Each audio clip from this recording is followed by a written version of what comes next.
What's good, everybody? This is your guy Manny, and this is the Talking Sports with Manny YouTube channel, NFL Recap Week 10.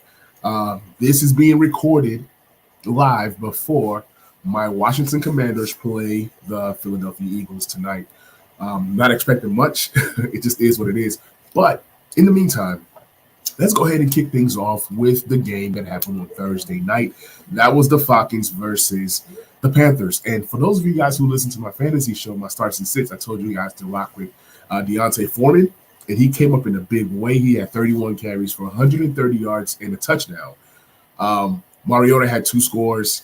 It was an ugly, ugly game, but the Panthers ended up winning that game 25-15. The Panthers are now 3-7, and they're still in the hunt for the playoffs. Tom Brady and his team is leading that division 5-5. So they're just 2 games behind. So it's kind of crazy how weak that division is. Even the Falcons, they're 4-6. So somebody's going to win that division with 7 games. First to 7 most likely wins that division.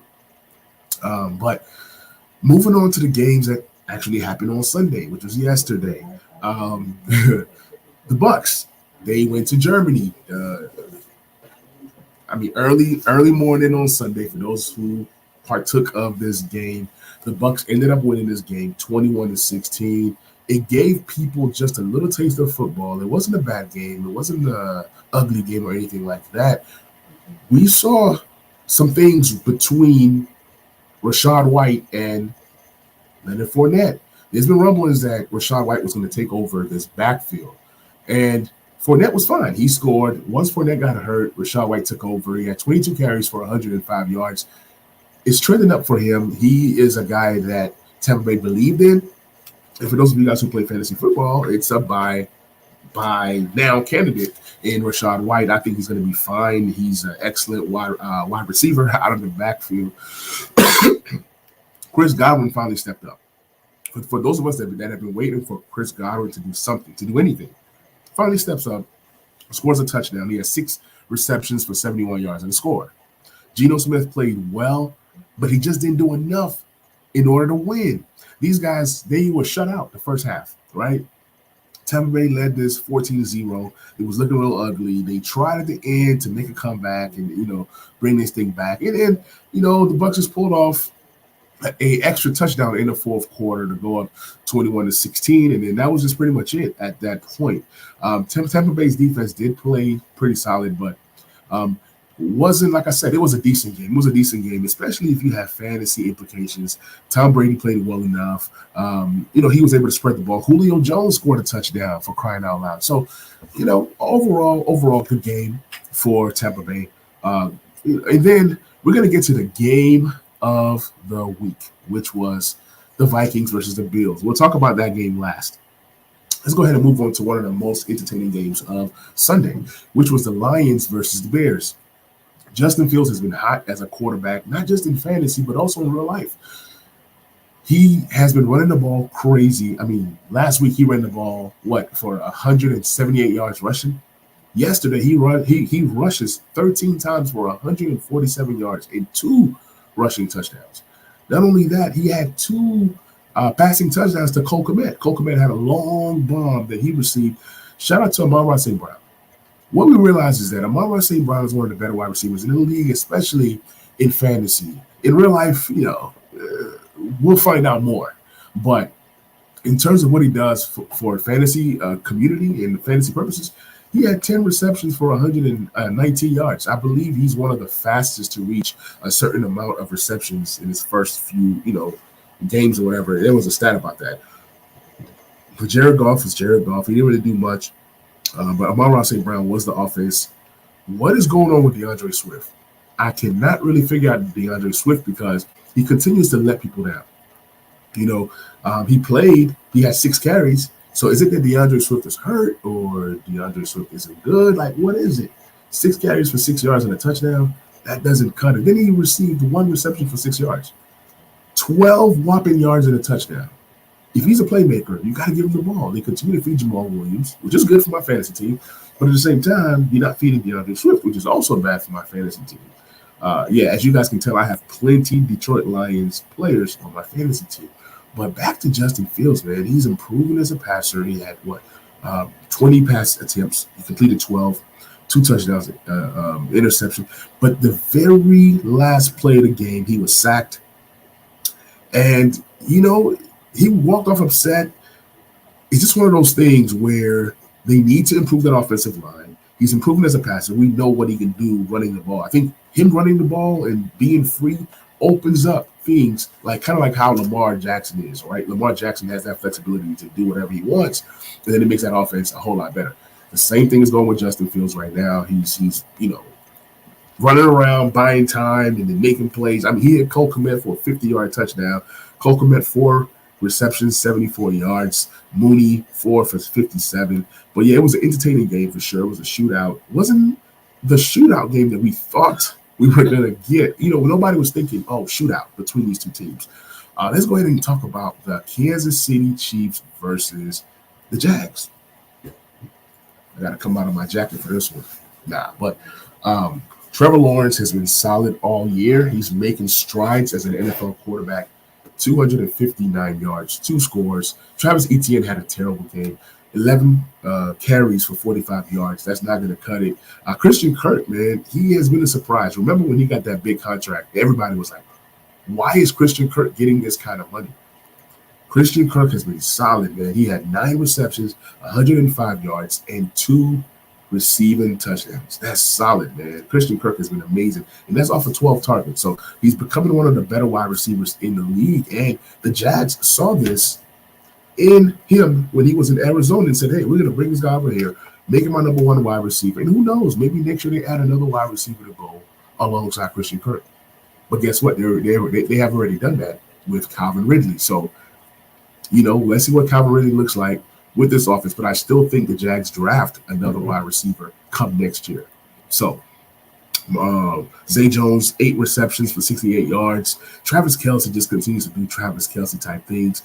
He had 6 receptions, 81 yards and a score. How many, Travis Kelce's amazing. He is amazing. He truly is. 63 receptions on the year, 740 yards. 8 touchdowns. He's amazing. He has more receptions than a lot of wide receivers, more receiving yards than a lot of wide receivers, more touchdowns than a lot of wide receivers. He might lead the NFL in receiving touchdowns. I think he's tied first. So Travis Kelce is just amazing. He's ageless. He just continues to produce at a super high level, and he continues to do it. So shout out to Travis Kelce. Now, let's talk about the running game for the Chiefs. Clyde Edwards-Helaire did not get any carries. He played 4 snaps. Did not touch the ball 1 time. Pacheco led them in carries, 16 carries for 82 yards. They believe Pacheco. They like Pacheco. And then on the receiving end, you had Jerick McKinnon with 6 receptions for 56 yards. Obviously, Juju Smith-Schuster got hurt in this game. So now you see Kadarius Toney's level of play. He had 4 receptions, 57 yards, and a score. So going forward, maybe Kadarius Toney is going to be used more. We're going to find out. Marquez Valdes-Scantling had 3 receptions, 60 yards, and a score. So it's going to be interesting to see how the target share goes, especially if Juju Smith-Schuster is out. Does Sky Moore get some love? Is he buried behind his depth chart? What goes on with Clyde Edwards-Helaire? Are they done with him after this season? He's not even playing. He didn't get a carry. It's crazy, but all that doesn't matter because the main man is Patrick Mahomes. He had 331 yards passing, 4 passing touchdowns, 1 interception, sacked 0 times. Just a phenomenal performance by Patrick Mahomes. Not only that, the Chiefs are 7-2. I told you guys, losing Tyreek Hill is not really going to affect Patrick Mahomes' play. He's just one of those special quarterbacks. And guess what? They're going to add more weapons to this offense next year. That's the scary thing. As Travis Kelce gets older, they're going to find another tight end and another wide receiver and another running back. So all is well. Chiefs win this. I think it was an easy game. Jags made a little run, but easy game for them. One of my favorite teams to watch this year is the Miami Dolphins. They played the Browns. The Browns have been solid all year. Even though they have a 3-6 record, Browns have been solid. Nick Chubb continues to put up points. Nick Chubb had 11 carries for 63 yards, 1 touchdown. I think he leads the NFL in rushing touchdowns. So shout out to Nick Chubb. Donovan Peoples-Jones had 5 receptions for 99 yards. all these weapons that the Browns have. It's going to be interesting when Deshaun Watson comes back. Are these guys, I mean, is he going to elevate the play of Donovan Peoples-Jones, David Bell, Harrison Bryant? There's all these different guys, Kareem Hunt even, that you're expecting Deshaun Watson to come in and be that franchise guy. Jacoby Brissett has been decent all year. He's limited, but he's played well. The Browns have enough talent to win games. But can they hang around close to 500 or be, no more than 7 losses before Deshaun Watson comes back so they can make one last-minute run for the playoffs? Who knows? But Tua Tagovailoa, this guy came in, threw 32 passes, completed 25 of them, 285 yards, 3 passing touchdowns. Phenomenal. Shout out to Jeff Wilson. The 49ers didn't want him, but guess what? He has that 49ers connection with this coach. He comes over here. He had 17 carries, 119 yards, and he had a rushing touchdown. Raheem Mostert had a good game too. 8 carries, 65 yards and a score. But this is Jeff Wilson's backfield. If you started Jeff Wilson in fantasy, you are pretty happy right now. Like me, I started Jeff Wilson everywhere, and this guy right here gave me some major points. Not only can Jeff Wilson run the ball, he can also catch the ball. He caught 2 receptions for 24 yards, and he had 5 targets. So his target share is going to increase. They love everything about Jeff Wilson. You're going to see less of Raheem Mostert, but you're going to see more of Jeff Wilson. So I love the addition of Jeff Wilson to this dynamic offense. And then guess what? You have the Jalen Waddles of the world. You have the Tyreek Hills of the world. They didn't necessarily have a major, stat this game, but guess what? Guys like Sherfield stepped up, Ingold stepped up, like Gesicki. It was just a distribution of targets to everybody. Everybody got anywhere between 3 to 5 targets. Nobody got more than 6 targets, and that was Tyreek Hill. So that's the kind of game that Tua Tagovailoa can give you. He's very accurate, like Tyreek Hill has said. He puts a zip on the ball. He gets the ball to where he needs to go. He's pretty accurate. Miami's defense stepped up in a big way, limiting these guys to 17 points. Bradley Chubb, I believe, finally got a sack or was involved in a sack. He had half a sack. In terms of the defense for Cleveland, they were supposed to be good, right? Myles Garrett and Clowney this and, Newsome this and, all these different guys that they have on defense. John Johnson and co. Denzel Ward. This defense has been porous. This defense has been, I can say, trash, right? So with Cleveland being 3-6, Baltimore, which is leading this division, is 6-3. So I mean, they're 3 games behind, but I don't know. A lot can happen between now and the end of the season. But Miami looks really good, and Miami's 7-3 right now as we speak. We go ahead and we move on to the next game. You got the Giants, and you got Houston. Nobody was really excited about this game. Nobody was saying, oh, this is the game I want to watch. But somehow, some way, the Giants continue to find ways to win. Daniel Jones did have a good game. He had 197 yards passing, 2 touchdowns. But Saquon Barkley carried the ball for 35 times. He had 152 yards rushing. 152. And a score. If you give Saquon Barkley the ball 35 times, that's a recipe for success. Even though we know that he has an injury history, now that he's healthy, you have to use him. That's what the NFL does. The NFL uses these running backs, and once you get hurt or you get old, you get cut. So you have to use these running backs when they're healthy.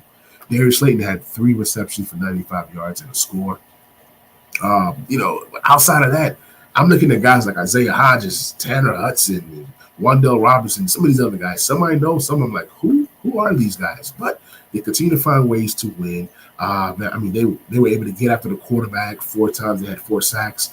But when you look at Houston, what do they really have? You have Davis Mills, who was a nice story last year. He's a solid backup, and that's what he is. They wanted to find out if he can be a franchise quarterback. He's not that. But what he is an NFL quarterback. He has passed that test. You can say Davis Mills is an NFL quarterback. Dameon Pierce. There was a lot of hype around Dameon Pierce, rightfully so. Dameon Pierce is very good football player. Had 17 carries for 94 yards. I have no problems with Dameon Pierce, but he's not involved in the passing game. maybe he's not a complete running back. I don't know. Maybe this offense is just not dynamic to where the talents of Dameon Pierce is kind of like dying away. But at the end of the day, he has 722 yards rushing. So he's going to be up there. He has potential to be top 5. Right now, he's number 5 in rushing yards in the NFL. That's pretty good. That's pretty good. He has 3 touchdowns. You know, those numbers can come up. But then again, it's Houston. I think that Dameon Pierce is doing everything that he can. But like I said, he's a fine football player. There are plenty who think that Houston will draft another running back next year in the early rounds. I don't know. I'm kind of half and half on that opinion. But one thing I can say now that I didn't say before is I have much respect for Dameon Pierce. He is a baller. And it took me a while to see it because sometimes you see all this hype and then, you know, things change. But he is the real deal. Nico Collins had a score. Chris Moore. I mean, they got some pieces, but they're going to need to draft a lot of talent. They're going to have to hit on a lot of their picks. They're 1-7-1 right now. They're most likely going to have the number 1 pick. And if you have the number 1 pick, I think they go Bryce Young. And then maybe in the second round, maybe you get a Bijan Robinson. I don't know if he makes the second round. I don't know. I'm just saying. Bryce Young and Bijan Robinson, or Bryce Young and Jahmyr Gibbs.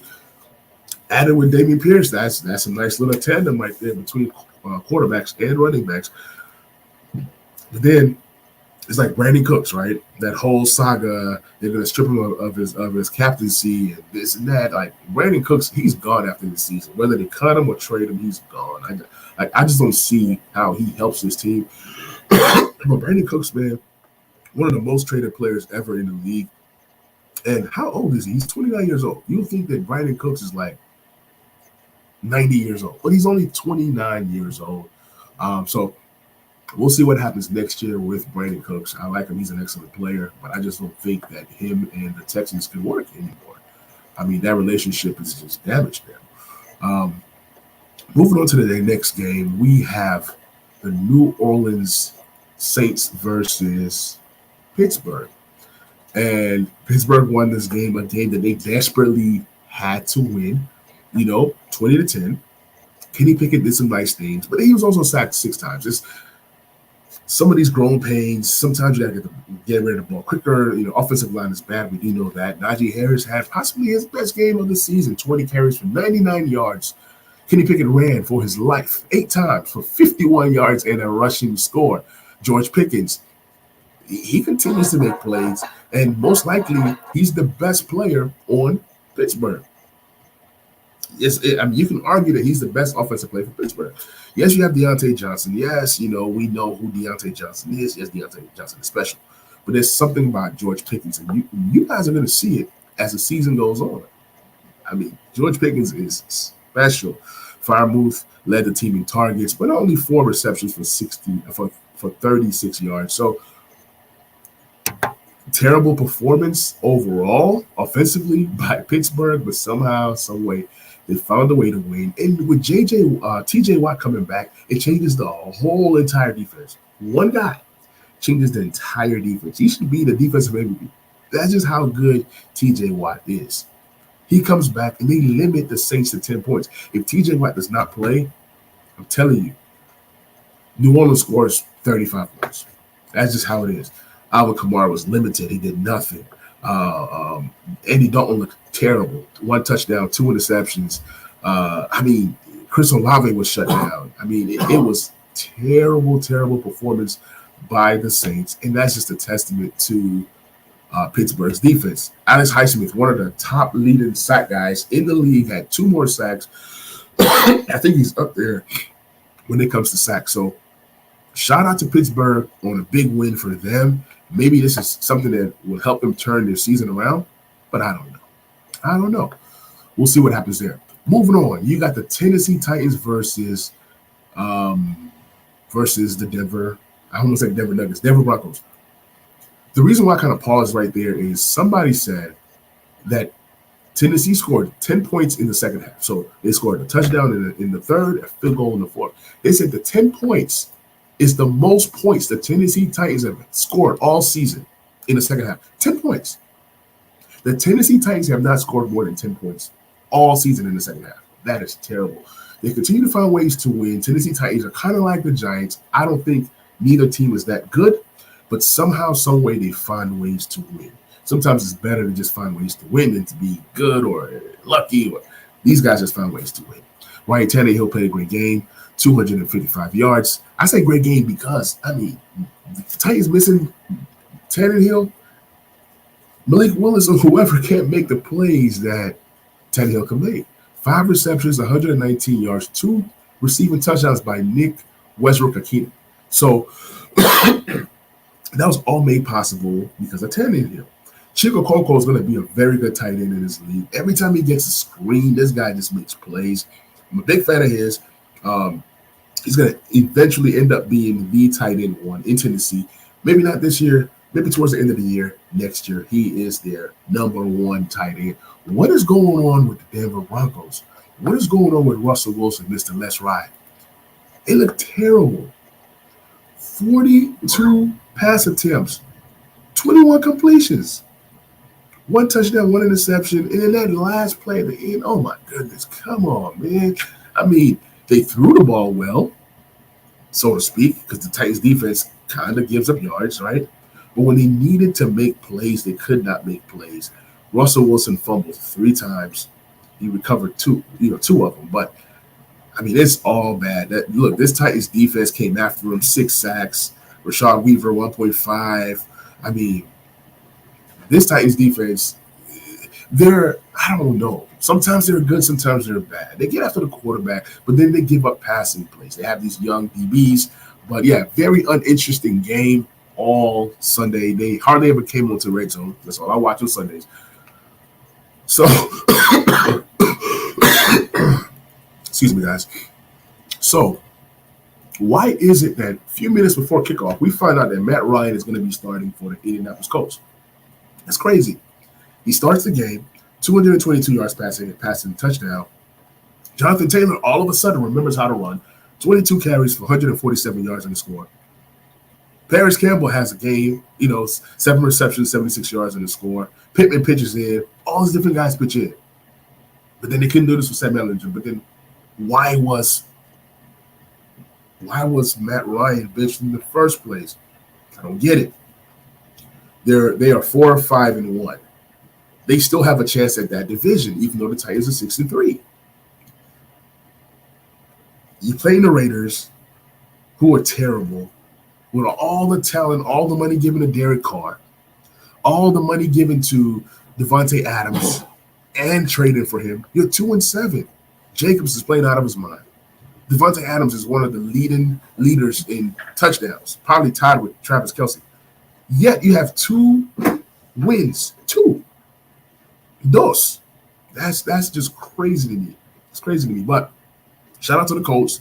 Big win. Shout out to Zaire Franklin, who stepped in as the leading linebacker this year, with their leader being out with injuries and things of that nature. And Max Crosby came out and tweeted. He says, "I'm sorry, Raiders Nation. You guys deserve better than this." I'm paraphrasing, something like that. So it just tells you, like, some of these players, they're fed up. They're fed up. And Devontae Adams wanted to come here and play with Derek Carr. I'm hearing that the Raiders fans don't like Derek Carr. So what happens with the Raiders this offseason? I don't know. But 2-7 doesn't cut it. The owner loves the coach. So it's going to be interesting to see what happens. But shout out to the Cowboys for being trash. Cowboys do Cowboys things. These guys were up big. They were up big, right? Next thing you know, they let Green Bay come back. I think they were up, I want to say they were up 28-14. And you're pretty much thinking, okay, the game is over, right? These guys came back and tied the game in the fourth quarter. They went to overtime and won the game. Dak Prescott, 3 touchdowns, 2 interceptions. Tony Pollard had a great game, 22 carries for 115 yards and a score. CeeDee Lamb had a game of his life. I've never seen CeeDee Lamb play this good, ever. CeeDee Lamb had 11 receptions, 150 yards receiving, 2 receiving touchdowns. Dalton Schultz had his best game of the season. 6 receptions, 54 yards in the score, right? But then you're playing against the Aaron Rodgers, who's been bad all season. You're playing against a lowly Green Bay Packers, right? All of a sudden, Rodgers catches fire, 224 yards passing, 3 passing touchdowns, no interceptions. But Dallas is supposed to have this great defense, right? They sacked Rodgers 2 times. Okay, cool. Aaron Jones, they ran the ball 24 times, 138 yards rushing, and a score. The interesting thing about Green Bay is that they ran the ball. They ran the ball 39 times as a team for 207 yards. Then they passed the ball 20 times for 208 yards. So they had one more passing yard than rushing. So if Green Bay runs the ball and pass less, they'll win games. It is not because Aaron Rodgers isn't good. It's just that's how their team is built. But shout out to Christian Watson. He had 4 receptions, 107 yards, and 3 touchdowns. This is a guy who has Butterfingers. This is a guy who takes butter and rubs it on his hands before each game. This is a guy that can't even catch a cold. That's how bad he is. But guess what? Christian Watson was able to have a good game. Off of 8 targets, he caught 4, and out of those 4, 3 of them were touchdowns. So shout out to Christian Watson. Hopefully he keeps this up. But looking at who got sacks for Dallas, it was Sam Williams and DeMarcus Lawrence. I haven't heard much about Micah Parsons. I don't really watch Dallas games. He did have a tackle for loss, so he's still being very disruptive. Sacks are not everything. But yeah, shout out to Green Bay, man. Their defense played well. They intercepted this dude twice, Rudy Ford. So yeah, defense and running the ball. This is the recipe for Green Bay. And for those of us who have Aaron Jones and A.J. Dillon in fantasy football, we're happy right now because as long as they continue to run the ball and we have this backfield, it just bodes well. And realistically, Aaron Rodgers is not a big yards person anyways. You can go up, you can go and look at Aaron Rodgers' stats for his whole career. He hasn't had a lot of high passing years. Let me look it up real quick. I could be wrong. He's just one of those high touchdown guys, low interception guys, if I'm not mistaken. Okay, so looking at Aaron Rodgers, he has never passed. So the most yards he's ever passed in a year was 4,600 yards. 4,600, and that's it. Most years is a typical 4,100, 42, about 4,000, 44, barely 4,000. He's 3,900. That's Aaron Rodgers. But then when you look at the touchdown numbers, you get anywhere between 26 to 45. But then his interception numbers have been low every year except for 2010 and 2008. But this year, the interception numbers have been kind of crazy. So I don't know. He might get double-digit interceptions this year, but that's just Aaron Rodgers first. So the formula for them to continue to win games is run the ball, let Aaron Rodgers pass less, and then you set up that play action. That's just going to help them. It's just going to help them. Like I said, it's not that Aaron Rodgers is bad. It's just with the team set up and how things are right now, that's the best thing for them to do. So before I get to the game of the week, we got to talk about the Cardinals and the Rams. I heard some crazy stuff today from Arizona fans all over Twitter. They were saying maybe you keep Colt McCoy as a starter. What did Colt McCoy do to inherit this position? He passed the ball 37 times, 238 yards, and a score.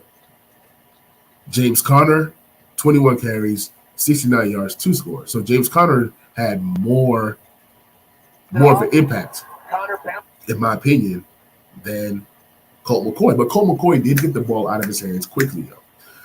He targeted DeAndre Hopkins 14 times. He targeted Rondale Moore 13 times. Both guys had 10 receptions, 9 receptions, 98 yards, 94 yards. That was magnificent for both players. So those were really the only 2 guys that he really went to. Zach Ertz got hurt. I don't know at what point he got hurt, but that sucks because Zach Ertz was having a great season, and I had him as my tight end 1 in several fantasy leagues. Trey McBride, the jury's still out. I don't know if he's a good player. If he's not a good player, we're shortly going to find out. Today, Arizona Cardinals, they cut Eno Benjamin. I don't know why. I guess they believe in Kentonia Ingram. I guess they believe in James Conner's health. I don't know. That's just the situation. Kyler Murray should be back. I think that Kyler Murray makes his offense better. I think that DeAndre Hopkins is the key to this offense. When DeAndre Hopkins is rolling, they roll. The problem with the Cardinals is that the defense has to play better, and the defense has not always played well. If the defense plays well, they looked like a total different team. J.J. Watt didn't have a sack. I forgot this guy even plays football still. So, backup quarterback. This was like the backup bowl. Colt McCoy versus John Wolford. And John Wolford, man, he tried. He tried. He's just one of those guys, 212 yards, touchdown, interception. Man, the backfield for the Rams is just ugly, man. Cam Akers, Darrell Henderson, Kyron Williams, Brandon. Oh, man, it is awful. It is awful. Tyler Higbee, 8 receptions, 73 yards. I mean, it is pretty awful right now.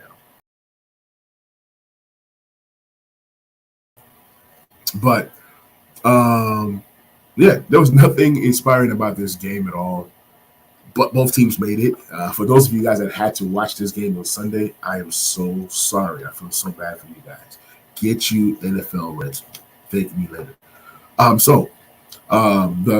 The Chargers played the 49ers last night, Sunday Night Football. And I'm not going to lie, this game was boring. I was expecting a Christian McCaffrey and an Austin Ekeler show, and we got neither.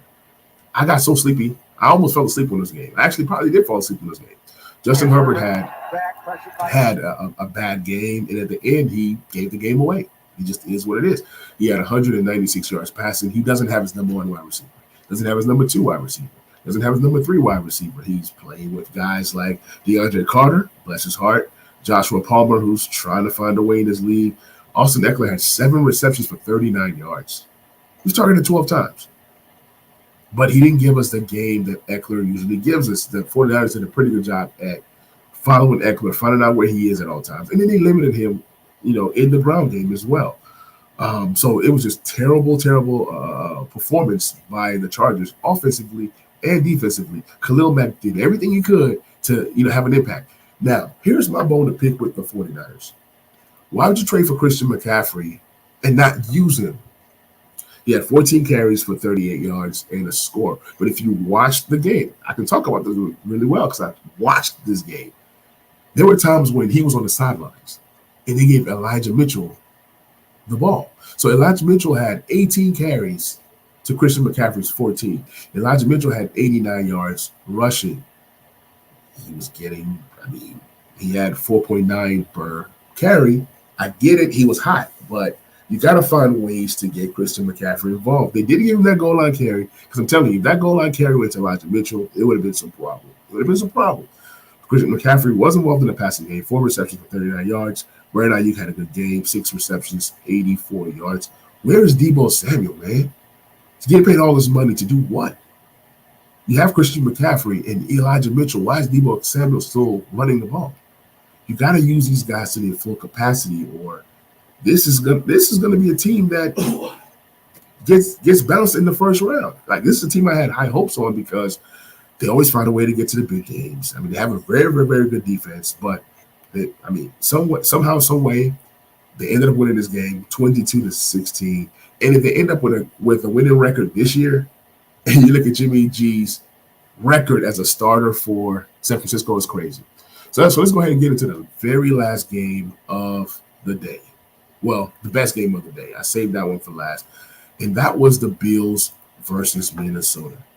This game gave us everything that we wanted and more. I am so excited that the Vikings are good. Kirk Cousins gets a lot of hate. That's my guy. I've been a Kirk Cousins fan for a long time. Anybody who knows me knows that. He threw the ball 50 times because he had to. 357 yards passing, 1 touchdown, 2 interceptions. And Dalvin Cook had a good game, 14 carries, 119 yards. He had a rushing score. Justin Jefferson was magnificent. 10 receptions, 193 yards receiving, and a score. So remember, the Vikings traded Stephon Diggs to the Bills, and with that pick that they got from the Bills, they drafted Justin Jefferson. And it has worked out perfectly for both teams. Both teams have 2 really good wide receivers. If you ask me who is the best wide receiver in the league, Cooper Kupp definitely is in the conversation. Jamar Chase is definitely in the conversation. But these 2 guys are, I will not be mad if you said Justin Jefferson or if you said Stephon Diggs. Both guys perform at a high clip. Both guys are magnificent, man. Justin Jefferson made catch after catch. It was a 4th down play. Kirk Cousins needed to connect on this, and he threw it. Jefferson jumped up, caught it with one hand, brought it down. I mean, then there was another play where Cousins threw it and Jefferson had to turn. It was a tight little window. He caught it. Anytime Kirk Cousins needed a big play, he found Jefferson. He just couldn't stop him, even in overtime. It was a Justin Jefferson show, but Stephon Diggs did pretty well on his own side. 12 receptions, 128 yards. Gabe Davis stepped up. I was not expecting that. 6 receptions, 93 yards in the score. The problem was Josh Allen. Josh Allen had 330 yards, 1 touchdown, 2 interceptions, so similar to Kirk Cousins. But the problem was in overtime when they needed a touchdown to win or a field goal to tie, Josh Allen threw an interception. But even before then, when they stopped him at the goal line and then they get the ball and then they're trying to get out the end zone and Josh Allen fumbles. I mean, so it was like the fumble that led to a touchdown that sent it to overtime and then he threw an interception. So it wasn't the best game for Josh Allen. He had the elbow injury, all the dramatics. Will he play? Will he not play? He finally plays. He plays terrible. You can't blame it on the injury. If you're out there, I mean, you should be able to, play, period. That's just how I look at it. No excuses. But shout out to the Vikings defense. Vikings defense made plays when they needed to make plays. It's hard to sack a Josh Allen, and they did it 2 times. But the Bills defense was phenomenal as well. So it was one of those games of the ages. And do not be surprised if you see these 2 same teams in the Super Bowl. I think that the Vikings are a better team than the Eagles. That's just how I feel about it. But guys, this is the Talking Sports with Manny YouTube channel. Hope you guys enjoyed this NFL recap. Please like, please subscribe, please share. And I'll catch you guys on the next video. I'm out. Peace.